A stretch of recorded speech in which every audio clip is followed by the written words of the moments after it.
Acompanhe a partir de agora mais um podcast do Preto no Branco. Programa de hoje, De Olho no Esporte. Apresentação Celso Romanquivi. Um oferecimento do Grupo Pra Frente Brasil. Atendendo bem para atender sempre. Olá, você que acompanha as redes sociais do Jornal Preto no Branco. Nós estamos chegando com mais um podcast De Olho no Esporte desta segunda-feira. E você sabe que a gente sempre está aqui com o apoio do Grupo Pra Frente Brasil, rede de postos e transportadora, atendendo bem para atender sempre. O primeiro assunto de hoje é o nosso handball masculino. Estou aqui com o Alex Otelakoski, ele é da comissão técnica, auxiliar técnico, e participou ativamente dessas duas primeiras partidas em casa aí que aconteceram no fim de semana, não é, Alex? Exato. Mas primeiro conta pra gente, como que foi a tua carreira até chegar como auxiliar técnico? Você era atleta até o ano passado, Isso, não é? Exatamente. Eu comecei a jogar o handball na cidade de Fraiburgo, fica em Santa Catarina. E aí, de Fraiburgo, em 2007, eu me transferi para Criciúma, aí na categoria de base, com 15 para 16 anos. E aí, Criciúma... fiquei lá por bastante tempo, fiquei rodando dentro de Santa Catarina mesmo. E em 2017 eu me transferi para Londrina, para o Paraná. E fiquei em Londrina até o ano passado. Estava em Londrina até o ano passado, tive uma pequena passagem pela Espanha em 2019. E aí retornei, continuei em Londrina e aí ano passado surgiu a oportunidade de estar fazendo parte da comissão técnica aqui de Cascavel. E a gente já tiveram outros contatos em anos anteriores, ainda acabou não dando certo. E como eu também já tinha realmente pensado em parar de jogar, falei, cara, vou abraçar essa oportunidade e vou estar aceitando. E aí foi assim que aconteceu. Estamos aqui agora. Legal, Alex. E a influência tua para praticar o handball lá em Santa Catarina? Você teve alguma influência de família, de amigo? Como que foi o teu início? De família não. De família não. Mas eu tinha alguns amigos que praticavam. O handball na cidade de Fraiburgo era muito forte, na categoria de base, sempre foi. Nos anos 90 revelou muitos atletas para a seleção brasileira, a seleção catarinense, atletas que saíram do estado para jogar fora. E eu sempre ouvi essas histórias. E aí acabei começando a participar, a praticar. E aí as coisas foram acontecendo. Foi tudo muito rápido, assim, né? Comecei com 12 para 13 e aí não parei mais. Já comecei muito cedo ganhar bolsa para estudar também. Então, já foi agregando, muitas coisas foram agregando através do esporte, né? E atrás disso, o meu irmão começou a jogar também, começou a se aproximar também. Também acabou tendo uma carreira um pouco mais curta. Ele jogou até uns 21 anos, 22, assim, profissionalmente, vamos dizer assim, vivendo do esporte. Ele resolveu parar mais cedo. E foi, ele teve a influência minha, mas eu de família não, e mais de amigos mesmo que eu tinha. E agora esse desafio aí como auxiliar técnico? Cara, realmente um desafio, né? A palavra desafio se encaixa bem, porque eu já tive algumas experiências como treinador. Na cidade de Criciúma, por um bom tempo eu ajudei na parte de treinamento das categorias de base, mas não era o treinador principal. Eu estava lá, dava os treinamentos, fazia algumas coisas, mas é diferente de você assumir realmente. Não, agora eu sou um auxiliar técnico de uma equipe adulta, de uma equipe como Cascavel, que hoje é uma das principais equipes do país, assim, dentro do esporte, né? Com uma das melhores estruturas, agora com a Arena, né? Cebolão, que a gente provavelmente vai falar depois. Então, assim, e com muitos atletas de renome aqui nessa equipe. Tem muitos atletas que já ganharam muito nas suas carreiras, já participaram de seleção brasileira, atletas que jogaram fora do país, retornaram. Então, assim, e eu ainda estou novo para esse cargo. Eu sou mais novo que muitos atletas da equipe. Tá? Então, querendo ou não, realmente um desafio, né? É um desafio, mas é um desafio legal. Eu gosto muito disso. Eu gosto do esporte, eu gosto do que eu estou fazendo aqui e pretendo levar isso para a minha vida toda e transformar isso realmente na minha carreira. Legal, Alex, antes da gente começar, já para terminar esse comecinho aí, para a gente saber um pouco de você, o auxiliar técnico, na verdade, é um técnico, não podem ter dois técnicos na equipe, então tem que ter o técnico e o auxiliar técnico, que trabalha a mesma coisa que o técnico, né? O técnico é o É o Jair. É o Jair. Então ele é o técnico oficial e você é o auxiliar. Mas todos trabalham de maneira conjunta, né? É um trabalho conjunto. A gente sempre, antes dos jogos, durante as semanas e durante os dias, a gente conversa bastante e toma as decisões juntos, né? Então, às vezes eu levo alguma ideia e a gente decide o que fazer juntos. Às vezes aceita, às vezes não. Às vezes alguma coisa que ele decidiu eu não concordo, e assim a gente vai ajustando para que a gente tenha a melhor equipe em quadra, que tenha os melhores atletas naquele momento, né? Mas nunca é uma decisão única, né? Porque um precisa do outro, né? Para tá, principalmente dentro do jogo, onde as decisões precisam ser muito rápidas. Então, um auxiliando o outro é importante, né? Então, tem esse trabalho em conjunto, sim. Legal, vamos falar agora do Cascarenhas. O Cascarenhas, me corrija se eu estiver errado. Tem 2 empates, 1 derrota e 2 vitórias na Liga, é isso? É isso mesmo. É, né? É isso mesmo. Foi uma derrota em São Paulo, na semana retrasada, se não me engano. A gente teve no primeiro jogo um empate. Empate, em Santa Catarina, né? A gente sofreu o empate contra a equipe do Nacional no último lance. A gente conseguiu dominar a partida toda, no final a gente baixou um pouco e sofremos um empate. E perdemos para Itajaí. Uma partida que a gente jogou muito mal, aí tivemos uma derrota. E aí em São Paulo a gente teve uma derrota para o Pinheiros e uma vitória contra São Carlos. São Carlos. Isso. E agora esses 2 jogos, então o empate na sexta contra Osasco e a vitória ontem. Isso. E esses 2 jogos são jogos, podemos dizer assim, jogos especiais, porque foram os primeiros realizados no novo ginásio, na nova casa do handball de Cascavel, que fica lá no Cascavel Velho, que já foi batizado de Arena Cebolão. Exato. Não é? Por que Arena Cebolão? É lógico, quem é do handball sabe. Mas podia explicar pra gente? Exatamente, porque isso é um projeto que o Marcelo, né, o Cebola, ele vem construindo isso há muito tempo, né? Acredito que cerca de 20 anos aí que ele já está batalhando para que isso aconteça. E aí apareceu a oportunidade de a gente colocar um projeto no CCI, lá no Cascavel Velho, né? E a gente assumiu o ginásio, então toda a parte de estrutura é a gente que está comandando, está organizando. E nada mais justo, né, de colocar o nome de Arena Cebolão, um cara que... Uma justa homenagem para o Marcelo. Eu que não sou de Cascavel, conheço muito e sei de tudo que ele já fez e vai fazer ainda pelo esporte. Então é um cara que realmente merece, ele corre muito atrás para que isso aconteça e muito justo o nome que foi dado, é muito justo e realmente é por merecimento dele. Com certeza. O Marcelo, que deve ter, e segundo você deve saber, deve ter passado por um procedimento hoje no joelho e está em fase de recuperação, e a gente deseja aí ao nosso Cebola uma breve recuperação para que volte logo aí para as quadras, né? Para ajudar o Cascavel. Com certeza. Dá para você fazer um comentário dessas 2 partidas, do empate e da vitória de ontem? Sim.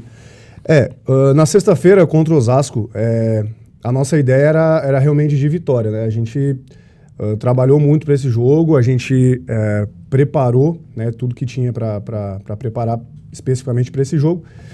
E assim, a gente começou bem o jogo, a gente começou muito bem, a gente conseguiu abrir ali 5 gols de vantagem e a gente não soube administrar, a gente não conseguiu manter esse placar e organizar melhor o jogo. A gente teve uma queda de rendimento ali, e aí num período da partida, e o Osasco acabou empatando o jogo, virou no final do primeiro tempo. O primeiro tempo acabou um gol para eles. E assim, fazendo um resumo, foi uma partida abaixo do que a gente estava esperando. Poderia ter saído a vitória. Era um jogo que a gente esperava a vitória. A gente não esperava um empate, muito menos uma derrota. Nervosismo de estar na nova casa. Eu acredito que teve se isso. apresentando para a torcida também. Eu acredito que teve isso. Eu acredito que teve isso. Essa questão do nervosismo.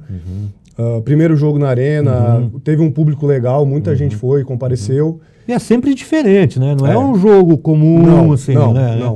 Não, tanto que a conversa no vestiário se baseou muito nisso, sabe? Numa estreia, em tudo que foi construído para chegar naquele momento, né? Então, de realmente você estar jogando na sua casa. Isso é muito legal. A gente falou no vestiário, são poucas equipes que têm essa oportunidade de estar jogando realmente na sua casa. Geralmente é no ginásio que todas as modalidades usam. Sim. E o que está acontecendo aqui agora não. É a casa do handball. Então foi o primeiro jogo, a estreia. Porém, a gente jogou abaixo do que a gente poderia. E conseguimos um empate no final. Conseguimos um empate que, querendo ou não, é um ponto. A gente soma um ponto, é melhor do que a derrota. A gente estava perdendo até o final e conseguimos um empate. E vamos olhar por esse lado. Vamos ter um pouco mais de... vamos ser mais positivo por esse lado. E no domingo, contra Blumenau, a gente também... Era um jogo que a gente esperava entrar para vencer e jogar bem. Como o nervosismo da estreia tinha passado. E realmente isso aconteceu. A gente conseguiu dominar a partida toda. É uma equipe que joga muito diferente de Osasco. É uma equipe que joga com uma defesa muito alta, tem atletas muito rápidos, atletas novos, então vigor físico e tudo mais. E aí, só que a gente se portou bem desde o início do jogo. Então a gente conseguiu fazer um jogo tranquilo, conseguiu realmente dominar e colocar exatamente o que a gente tinha planejado. E isso foi importante. E conseguimos sair dessa vez com os 2 pontos, né? Vencemos.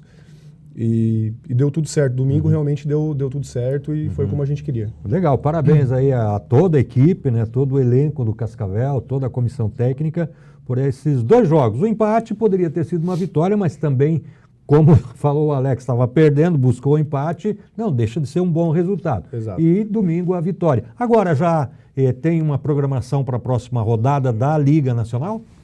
Sim, da Liga Nacional a gente retorna em quadra apenas em julho, se não me engano é 19 de julho, pela Liga Nacional contra Maringá, aí fora de casa. Fora de casa. E aí é aquele clássico que todo mundo conhece. E, é verdade. Não dá. Clássico é clássico e vice-versa, já falava nosso amigo o centroavante. Exatamente. A gente tem uma expectativa muito grande para esse jogo da Liga e vai ser fora de casa, vai ser um jogo muito difícil. O Maringá acabou vencendo a equipe de Blumenau também na sexta-feira, então a gente já está planejando um jogo muito difícil. A gente tem 2 semanas de preparação agora e a gente viaja dia 30, final do mês agora, para Sorriso. A gente tem o Brasileiro de Clubes.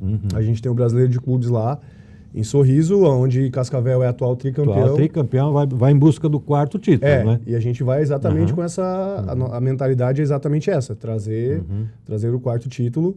Então a gente embarca, daqui 2 semanas, temos 2 semanas para preparar, ver quem está machucado, recuperar.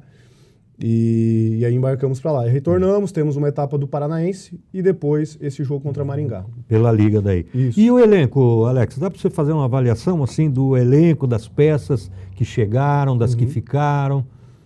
Sim, a gente conseguiu montar um elenco muito forte. O Cascavel, há muitos anos, já tem um elenco muito forte.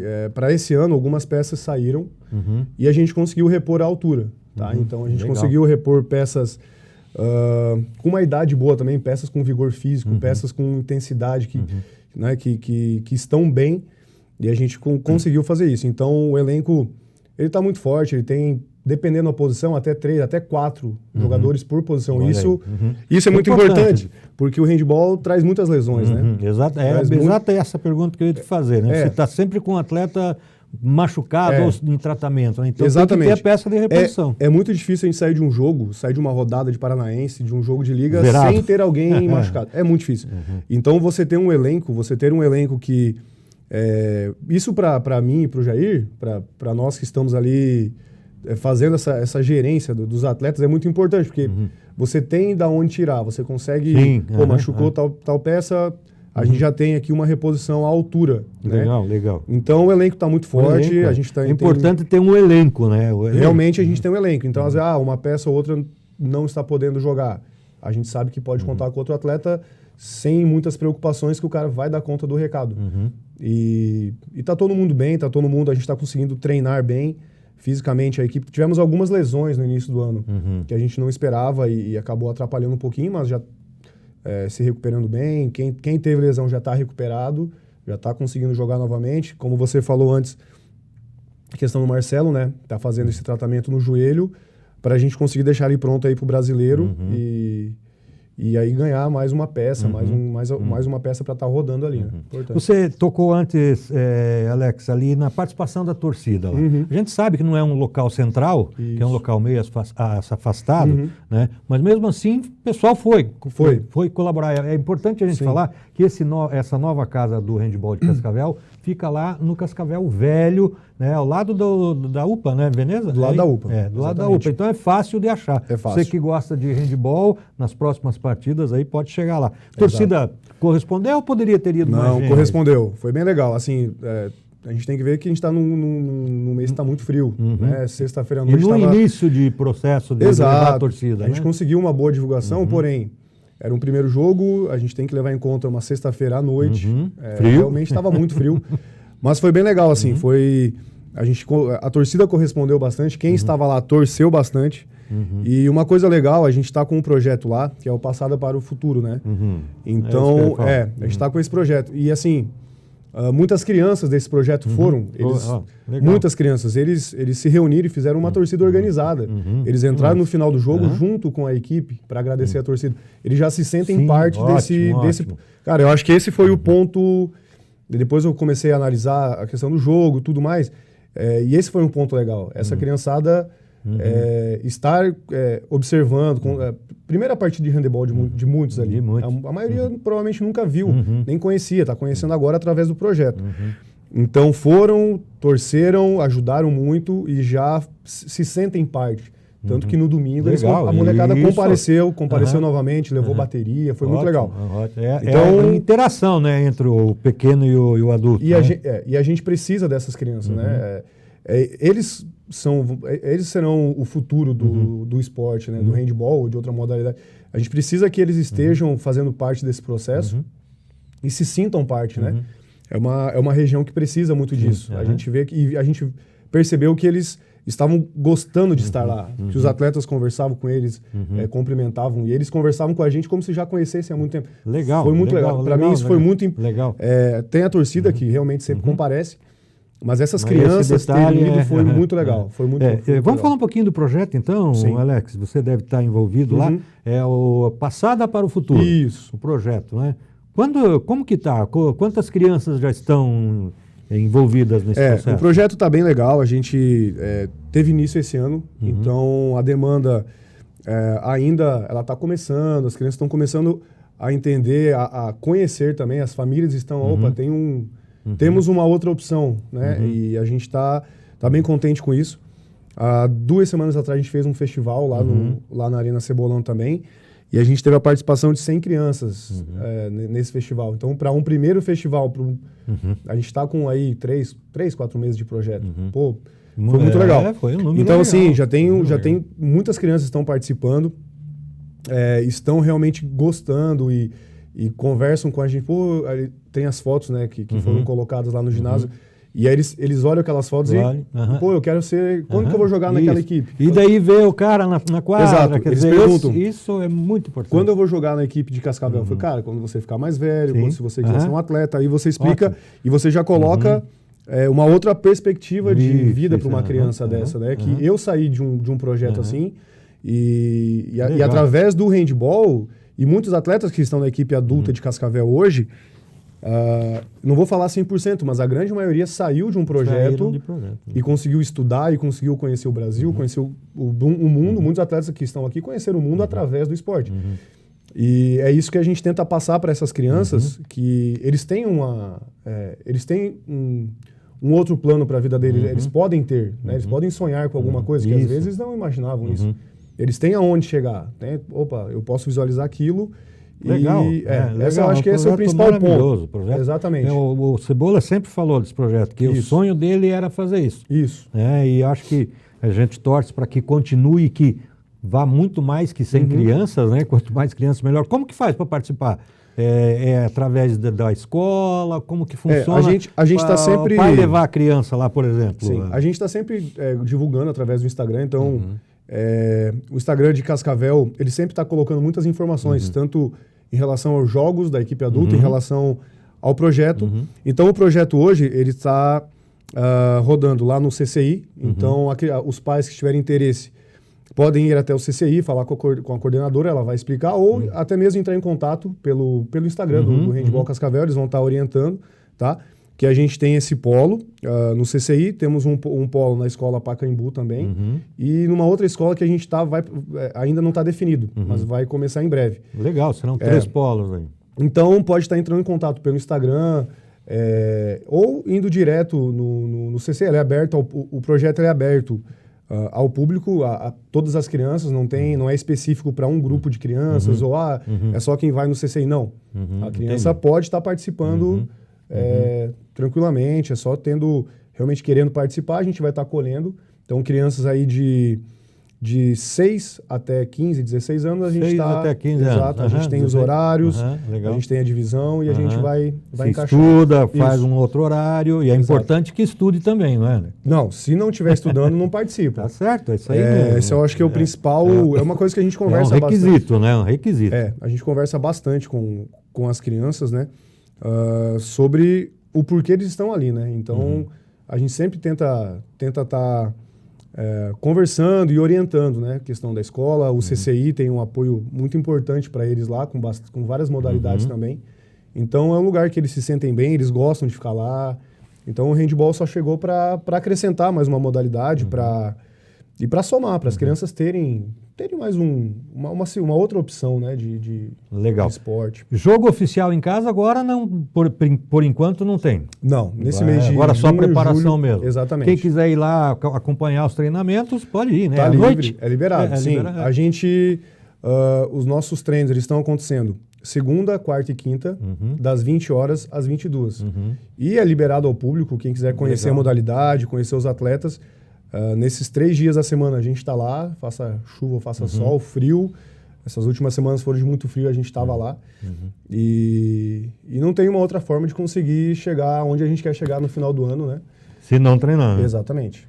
Alex, e a expectativa para o ano, mas eu falo em expectativa em Liga Nacional, principalmente, que é a principal competição que está sendo disputada, né? Lógico, tem aí depois o Campeonato Brasileiro de Clubes, Exato. que o Cascavel disputa aí o título, o quarto, o atual campeão. Tem jogos... a gente tem o brasileiro... jogos abertos. Exatamente. Aí tem o Campeonato Paranaense, que a gente também tem uma expectativa muito grande em relação... O Paranaense só vai entrar na fase final ou não é como o feminino, né? Não, o Paranaense no masculino, ele está com 4 divisões. 4 divisões, E a expectativa, novamente, é a gente estar na final, como o Cascavel esteve nos anos passados, né? A nossa ideia é estar na final e jogos abertos, o pensamento é o mesmo e esses são os objetivos. A Liga Nacional, ela passa para a fase daí de grupos. Isso. E está programado para quando? As finais do mês? Novembro, né? Cascavel tem que estar entre os 4 para se classificar? Como que é? Assim, para a próxima fase classificam 6 equipes. E a gente tem que estar dentro dessas 6 para estar classificando para uma outra fase de grupos. E aí dessa fase de grupos saem os 4 finalistas, que fazem o Final Four lá no final do ano. Como foi feito ano passado. Então a nossa ideia é, claro, primeiramente pensar em classificar, porém classificar numa melhor colocação possível, que isso nos dá aí um cruzamento melhor lá na frente. Então a ideia é essa, a gente tem aí alguns objetivos nessa classificação das 6 equipes, pelo menos entre as 4. Esse é o nosso objetivo. A gente sabe que tem equipes como Taubaté, Pinheiros, que hoje são as principais equipes do país em relação a rendimento, são as equipes que fizeram a final do Sul Centro-Americano esse ano. Então, a gente sabe que é difícil ficar na frente dessas 2 equipes. Porém, a gente tem um objetivo bem claro aí, que é estar classificando entre os 4, para ter um cruzamento mais tranquilo na próxima fase.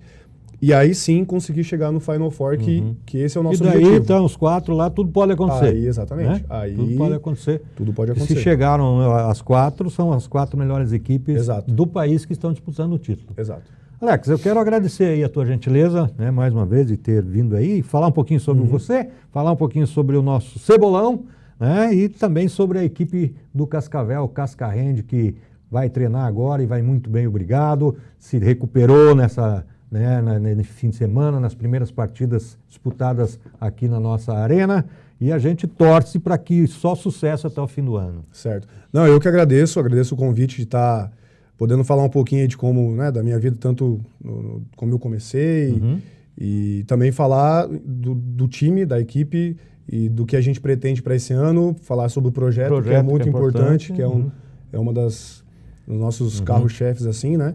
É a menina dos olhos do handebol masculino de Cascavel. E é realmente, acho que é isso que o projeto, a equipe, precisa deixar para a cidade, Sim, né? exato. O A legado, gente pode né? ser campeão da Liga, campeão do Brasileiro, enfim. Se a gente não deixar aí alguma coisa para as crianças, não sei se importa tanto. Então, Foi em vão, né? então eu que agradeço o convite aí, espero tenha... Mais Obrigado, vezes, vai vir com mais certeza. vezes, com certeza eu vou esperar você mais vezes aqui. Só Vamos convidar, falar. a gente está aí, Ok. com certeza. Obrigado, Alex. A gente Valeu. vai para um rápido intervalo e volta daqui a pouco com mais De Olho no Esporte.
Muito bem, nós voltamos com o podcast De Olho no Esporte. Vamos falar agora de karatê com o atleta, ex-atleta de karatê, publicitário. Ele falou que é meio bombril, é 1001 utilidades, que é o nosso Valdemar Lutinski. Lutinski, como ele mesmo faz questão de ser chamado, porque ele falou que se chamar de Valdemar na rua, você não vira, né? Ninguém lembra disso.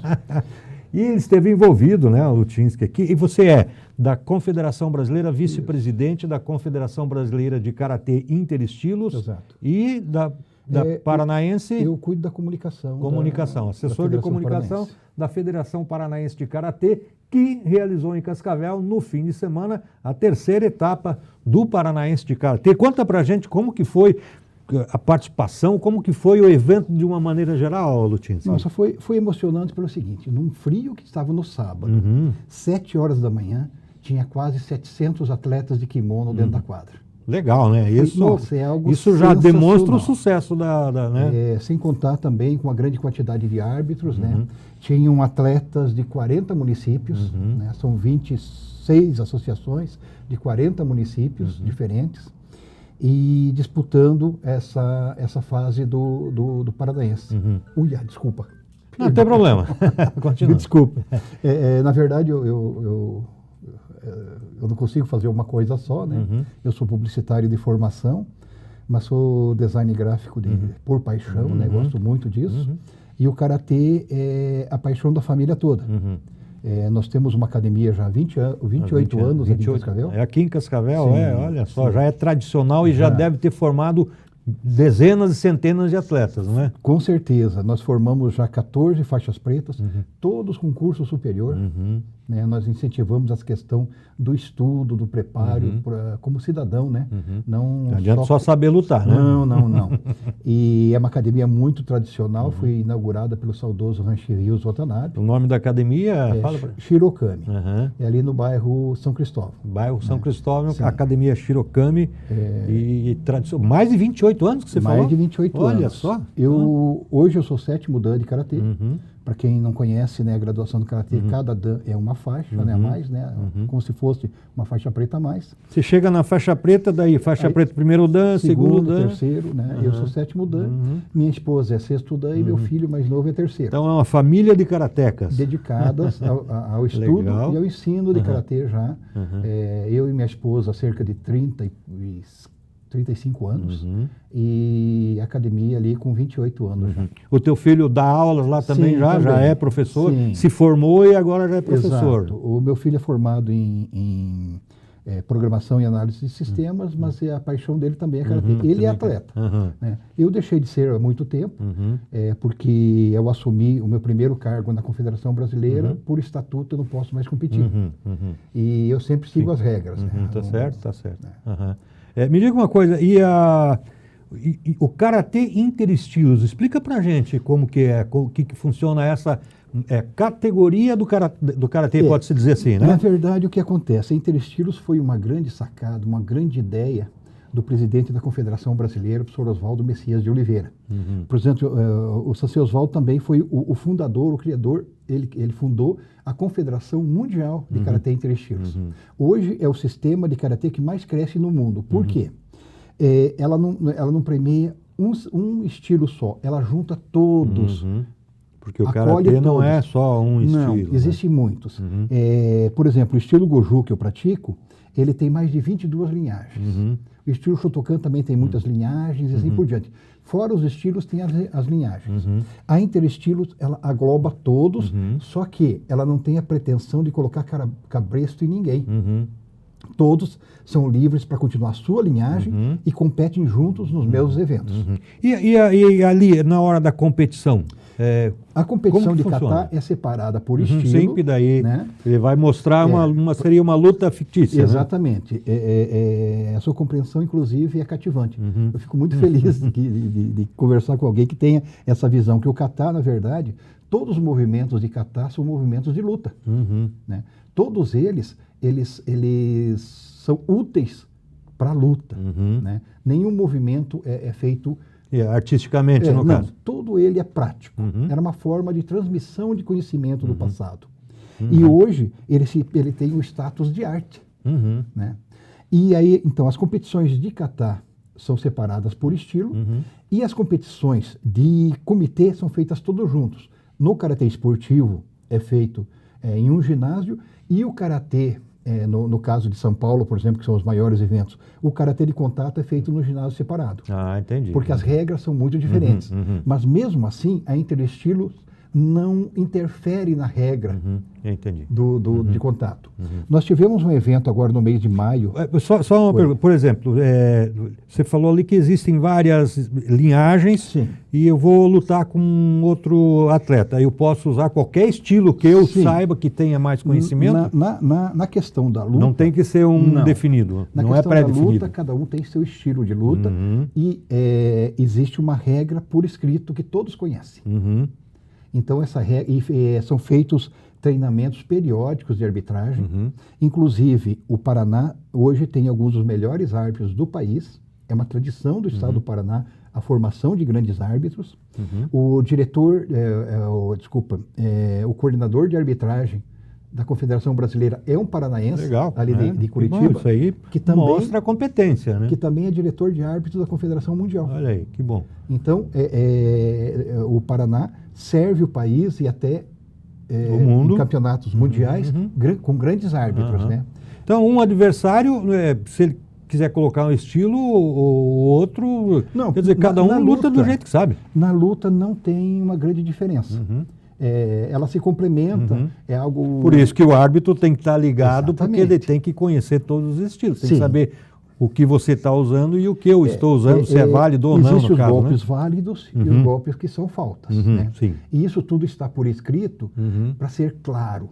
Uma outra coisa legal o é o atleta seguinte, já vai sabendo disso. Existe, cada quadra tem um telão, uma TV zona, daquelas grandes, tal, com um sistema que diz foi ponto desse, foi ponto daquele, foi falta desse, foi falta daquele. Por que isso? Para dar transparência e para o público poder entender. Porque senão o árbitro fala em japonês e faz uma gesticulação. Sim. Como saber o que ele deu? O público tem que saber, tem que Agora, interagir também, né? Tem que saber o que está acontecendo. Essa clareza na Interestilos, que o ponto foi seu, aparece lá, o seu ponto. Quem está assistindo fala, foi ponto dele, foi ponto desse aqui. Legal. Isso. Então é algo muito claro, muito preciso, muito transparente, né?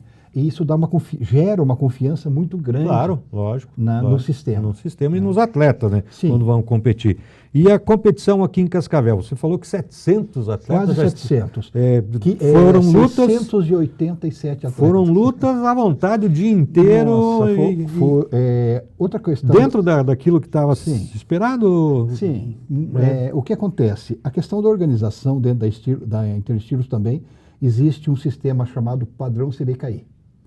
é começar no horário e tudo tem que ser Tem que feito ser no dentro, horário. né? Por exemplo, se uma autoridade se atrasa, a gente não espera a autoridade para começar o evento. Problema. Não em desrespeito à Sim, autoridade, não, não é lógico, nada não, disso. não é.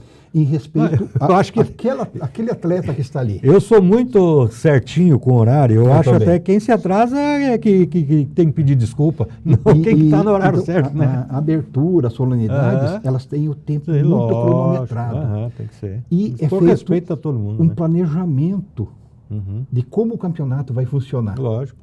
E o campeonato começa e termina no horário preciso. Porque se atrasar aqui, já vai atrasando lá, e daí é um Tem efeito dominó, Tem né? delegações que têm crianças, por exemplo. Num dia frio como sábado, deixar criança no frio é maldade. Então, todas as categorias das crianças foram priorizadas. A maioria deles já tinham saído do ginásio quando vieram as categorias dos adultos. Não por mal nem nada, mas cuidar da criança, Cuidar da proteger. criança. Aham, né? exatamente. É a função Pra de quem não é deixar, dirigente. né? Lógico, né? né? E foram sei que idades assim variadas, de Sim, criança sim. até adulto, Até master. até master. Até a velharada, sabe, mostrou do que é capaz. Você pendurou o kimono, Sim. né? É que, não você tem como. acompanha nas aulas, você dá aula Sim, ainda. sim, eu né? Você ministro dá aula, aulas né? ainda, mas a competição para mim já não tem como. Porque Você é dirigente, né? fica muito estranho alguém que tem um cargo elevado, sim. vai competir, às vezes o árbitro pode ficar Sim, constrangido sim, de sim, dar uma falta, alguma coisa. E para evitar esse tipo de coisa, os dirigentes não competem. Não, tá certo, e tá certo. É questão de bom senso, De né? bom senso e de seriedade. Lutinski, me diga uma coisa. Essa foi a terceira etapa. Isso. Qual tem mais alguma perto aí, Sim, próxima? tem agora. Quais são aí a sequência Agora, no das próximo- etapas no do próximo, Paranaense? E outra pergunta já junto dela. Isso acaba, os vencedores ali, eles acabam, tem algum ranking, alguma coisa? Sim. Acaba contando pontos Sim. lá para frente?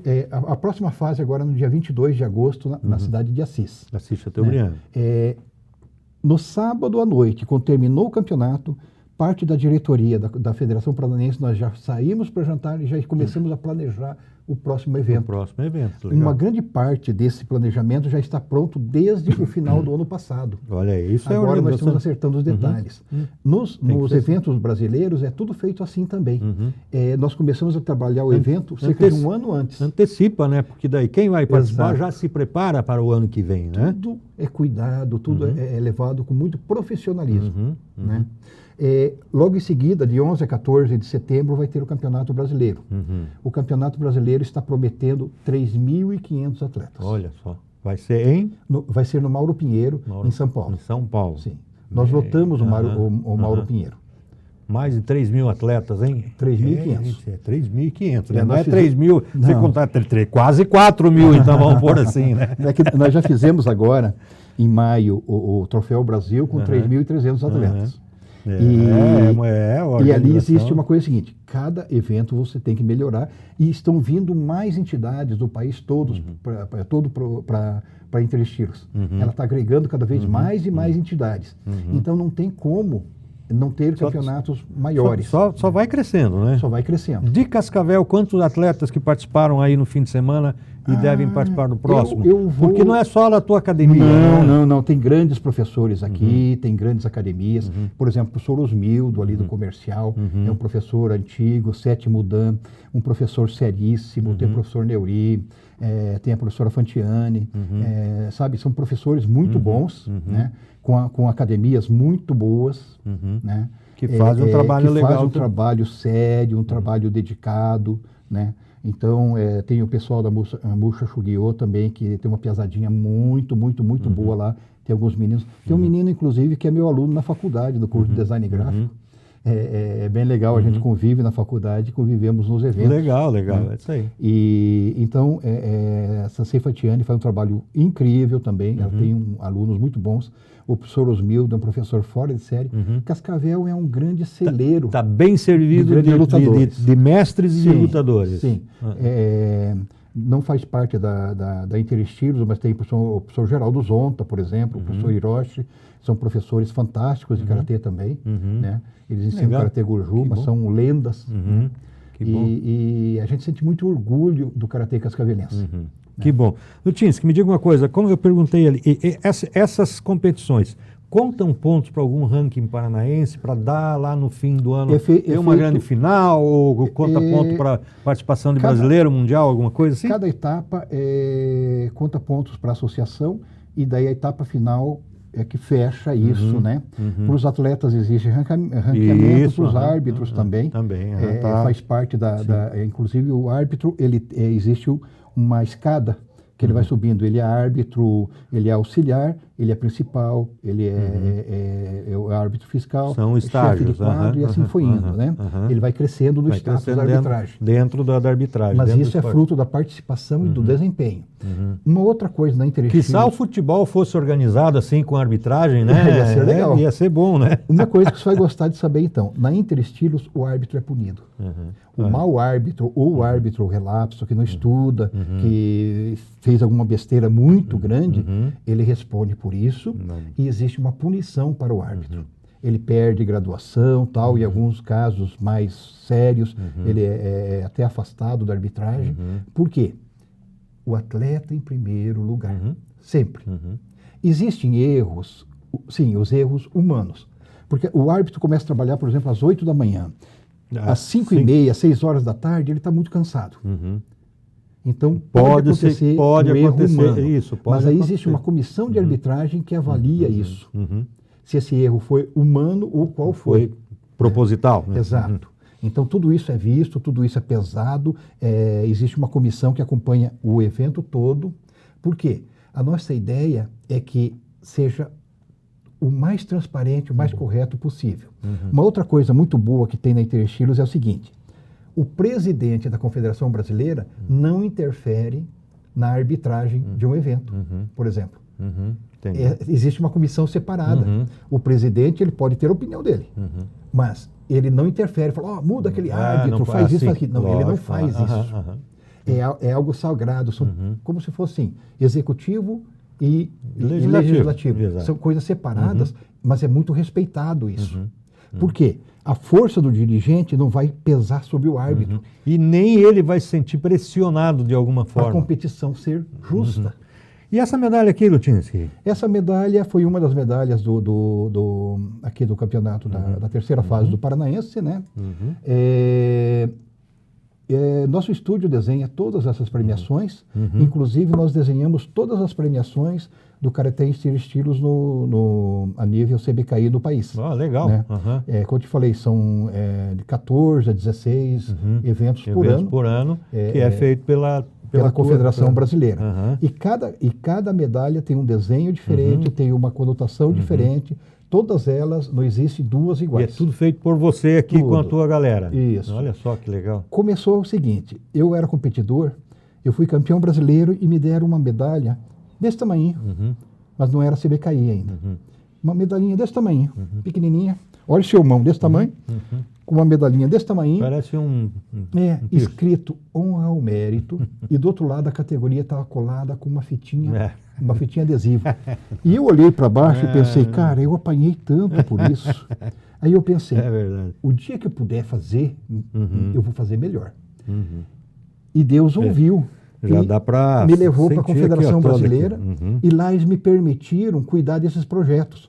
Hoje nós fazemos as medalhas na Confederação Brasileira, nunca são inferiores a 10 centímetros. Dá para ver aqui pelo tamanho e pelo peso dessa aqui, né? São desse padrão. Esse é um padrão muito bom aqui da Federação Paranaense, já é um diferencial. Não é medalha comprada a granel, para cada evento é feita uma medalha única. E aí... exclusivo para o evento. Exatamente. E na Confederação Brasileira é exatamente esse o processo. Um projeto para cada evento. Não se repete ideias. E tudo tem que ter um porquê, um descritivo. Então nós passamos conceitos filosóficos nas medalhas, né? Com kanjis, em japonês, esse kanji significa força. Não precisa ser a honra ao mérito, né? Honra ao mérito, né? Me desculpe, aqui tem tudo a ver. Ó. E é bem comum. Tem um atleta, tem a cobra, né? A cobra cascavel. Para cada município, o município sede, né? É feito um material diferente. Isso aí, sensacional. E você trouxe aqui também... Isso eu gosto muito de disseminar algumas questões da cultura japonesa. Daruma. Daruma. É o Daruma. Explica pra gente o que é o Daruma. Isso aqui, na verdade, a figura do Daruma, ele existe de uma forma material, né? Uhum. É um bonequinho Tá, de entendi. madeira que é feito... Que é o que está desenhado né? aqui. E ele é uma simbologia do rosto de Daruma ou de Bodhidharma, que era um monge que ficou conhecido como Brahmadi que contemplava a parede, porque ele ficou durante muitos anos meditando de frente para um rochedo. Ele era um símbolo de tenacidade. E no Japão, então, tem esse símbolo dessa tenacidade, né? E a tradição diz o seguinte, você pega o Daruma e pinta um olhinho dele. E aí você faz um desejo e coloca ele próximo de você ali e fica olhando para ele, lembrando, eu quero tal coisa. Tipo assim, olha aí. vou comprar uma casa nova, vou comprar um carro novo, vou ser campeão Pensamento brasileiro. positivo. Né? E fica olhando ali, sempre lembrando do teu desejo. Para quê? Para que esse desejo fique sempre na sua mente. Quando o desejo for concluído, você pinta o outro olhinho em sinal de agradecimento. Olha aí, que beleza. Mas É bom saber essa. Na verdade, é folclore, tradição, folclore. Né, do japonês. Né? Mas existe um princípio muito bonito e muito prático em cima disso, que é o seguinte: é você sempre lembrar do teu desejo, é você não esquecer e de do trabalhar pensamento por ele. E do pensamento positivo. Exato. Também, né, que é muito importante. No caso de um atleta, por exemplo, o atleta está ali, eu quero ser campeão brasileiro. E todo dia está ali na estante do quarto dele, ali o Daruma, ele quer ser campeão brasileiro. O que você vai fazer hoje? Hoje eu vou treinar. Por quê? Eu quero ser campeão brasileiro. Exatamente. Não adianta só querer também, você tem que lutar pelo querer. Né? Lutar pelo querer, né? A história do ora et labora, né? Reza e trabalha. Exatamente, ótimo. Lutinski, eu acho que foi sensacional. Mais alguma coisa que você queira complementar aí do nosso karatê cascavelense aí? Eu aproveito para pedir aos empresários em geral tal, que sempre abracem as causas do karatê interestilos, né, em nossa cidade, em nossa região. Nós já temos bastante apoio, nós temos um apoio político que está crescendo a cada dia. Estamos seguindo o exemplo de São Paulo, que lá o apoio político é muito grande. Aqui em Cascavel isso começou a crescer também na região toda, né? Tem muitos municípios que são um pouco mais fortes que o nosso, mas aqui começou a acontecer.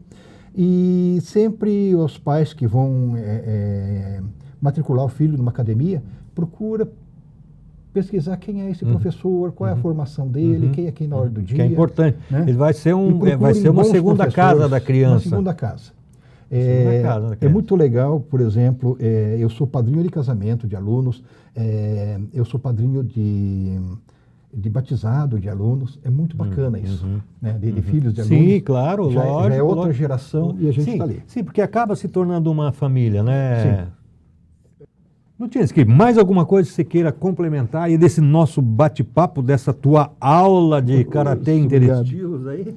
Eu só peço para que os empresários, né, os políticos de nossa cidade, toda a nossa região, abracem mais a causa do karatê interestilos, que por causa da seriedade, por causa da maneira clara, por causa dos grandes profissionais que trabalham nesse karatê, não desmerecendo nenhum dos outros, mas são profissionais que se dedicam de corpo e alma, né, ao ensino e à prática do karatê. E também conversar com os pais que, quando forem matricular seus filhos numa escola de karatê, procuram bem, vejam quem é o professor, vejam, né, que tipo de pessoa ele é também na vida dele particular, né?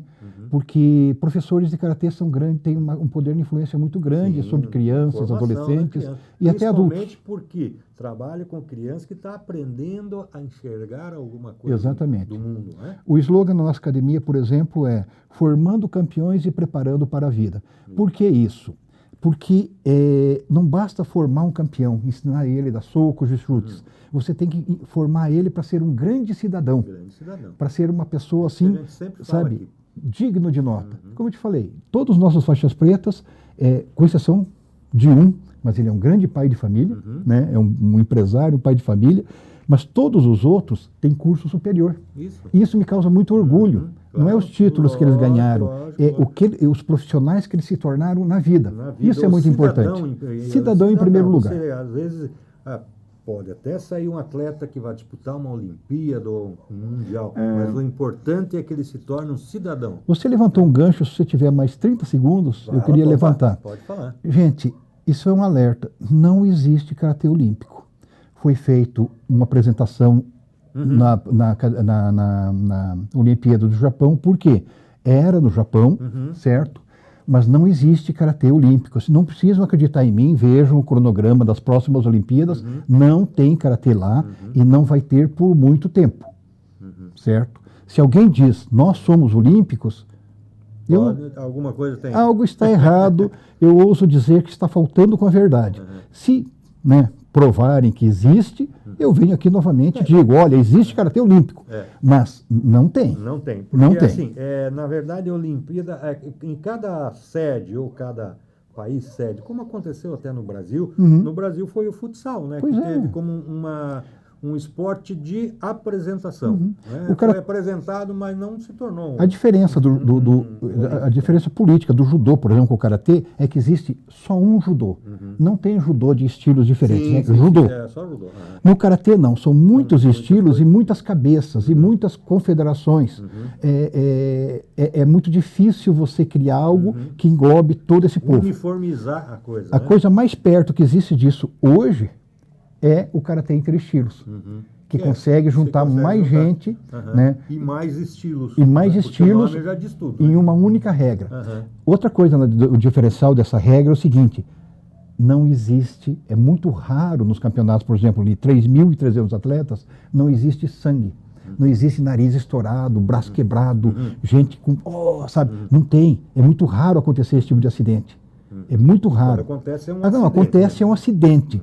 Mas a regra foi feita com tamanha precisão e ela é trabalhada com tanto afinco que o atleta já sai da academia com a regra na cabeça. Os professores ensinam a regra para o atleta. Ele já tem que E o sair atleta chega da lá, porta pra fora, já sabe. ele já sabe o que fazer. E as atitudes antiesportivas são punidas com muita severidade. Você pode levar uma suspensão por 1 ano e você pode ser banido. Banido do esporte. Então isso traz para interestilos um karatê muito seguro. Crianças de 5, 6 aninhos competem. Meu filho compete desde os 5 na interestilos. Eu não colocaria meu próprio filho competir em algo que pudesse machucar ele. Sim. E não existe dentes quebrados, olho roxo. Por exemplo, um empresário chega lá, treina karatê, vai para o campeonato no final de semana. E daí tem Como é que ele vai uma reunião na segunda? com o olho roxo ou faltando um dente? Não Isso sei. não pode, né? Então tudo isso é visto com muito carinho, com muita seriedade, né? Legal. Lutinski, eu agradeço mais uma vez a tua gentileza de ter vindo aí dar essa aula aí de karatê Muito obrigado. E fica Muito feliz. convidado para a próxima competição, quando tiver quase se aproximando da data, vamos marcar sim. Faremos isso sim. Vamos falar mais um pouco do nosso karatê interestilos. É uma honra. Eu vou ficar com isso aqui, porque Por eu favor. vou pintar um olhinho aqui e vou fazer um pedido. Faça, né? por favor. E depois, com certeza, eu vou pintar o segundo olhinho. Que assim seja. Pode ter certeza disso. Obrigado, Lutinski. Prazer. Obrigado, Valdemar Lutinski, que esteve aí falando de karatê. A gente deseja a você também que acompanhou o nosso podcast uma semana bem abençoada, uma semana feliz, de frio, de calor, de chuva, de sol, mas que você seja feliz durante essa semana, ok? A gente volta na próxima segunda-feira. Grande abraço, tchau, tchau, até mais.